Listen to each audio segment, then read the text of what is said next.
Hey, so I thought we would start off looking at hydraulic and pneumatic systems in my garage. So this is a car jack. This is an excellent example of actually not just a hydraulic system, but a bunch of other parts too. So obviously a car jack, you go like this, and this goes down, and that goes up. That's a hydraulic system.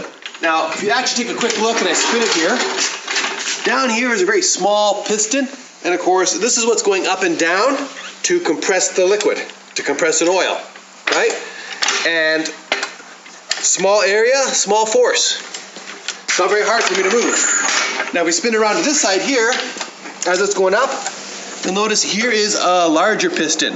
Larger area, larger force, right? So that's a perfect hydraulic system. Now, there's also a lever. I got a great big arm here. So you might remember from earlier on, this is a lever. We've got an effort arm where I'm applying a force, and then we have a load arm.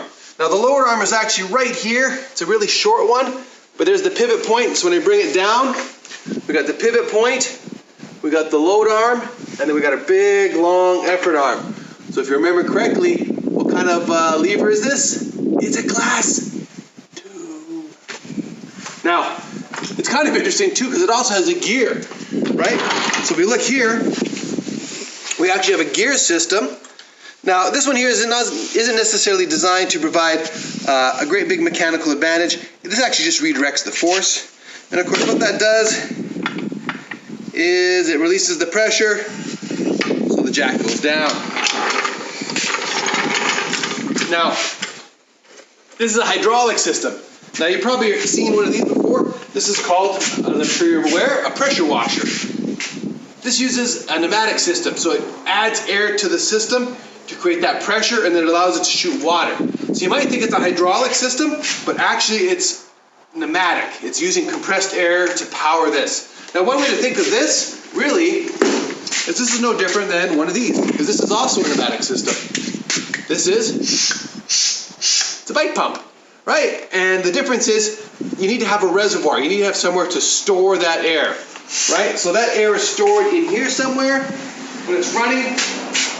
But a bike tire, like this one here, it has the same thing. It's just a tank that is stored. So if I go like this, I can release that air.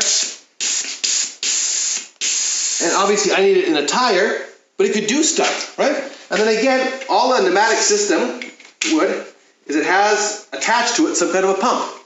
And in this particular case, I have to do this manually. It's a hand pump. And it fills up this reservoir full of air. Once that's done, for a bike, obviously I'd use it to go for a bike ride, which would be fun. It's going to be nice tomorrow. Maybe you guys should go for a bike ride. I think I might. But what we normally see, this kind of a system where we have a small pump that basically, again, it's got a small area, so it needs a small force. But to make this work, I have to do it several times to fill it up. The most common place that we see this is in an air compressor. We're going to go take a look at one right now. Hey, so now we're out of my shed, because this is where my air compressor is right now. I'm doing some work upstairs. So this, of course, is not a hydraulic system. This is a pneumatic system. So what this, of course, does is it has a piston here that's going to go up and down, and it's going to compress air, and it's going to fill up this tank here. So of course what that does is we're going to use that compressed air.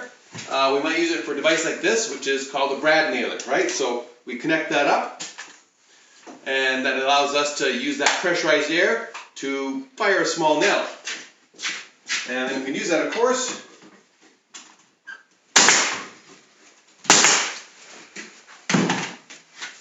nail stuff together. Hey, so here we are in my backyard, and it just so happens that there are a couple great examples of hydraulics back here. Let's go take a look at them. Alright, so you think of these things as kind of like a bobcat or a skid steer, and they're going to run hydraulics as well, typically to run a lot of their accessory stuff. So you can see here, we've got a bunch of tubes. This is hydraulics. These are going to run from here to whatever the accessory attachment is, whether it's a bucket. In this case here, it looks like it's a cement mixer. And again, this system is a perfect example of hydraulics. All right, now here's another example. This one here has hydraulics as well. Now, of course, we can see here we've got hydraulic lines that work the big excavator bucket here. And this here is going to be running off of hydraulics. And of course, this whole great big arm, if I wander over here, see here the hydraulic lines that run these giant pistons, again, which moves this whole thing. So this here, well, this is a great example of a big hydraulic system.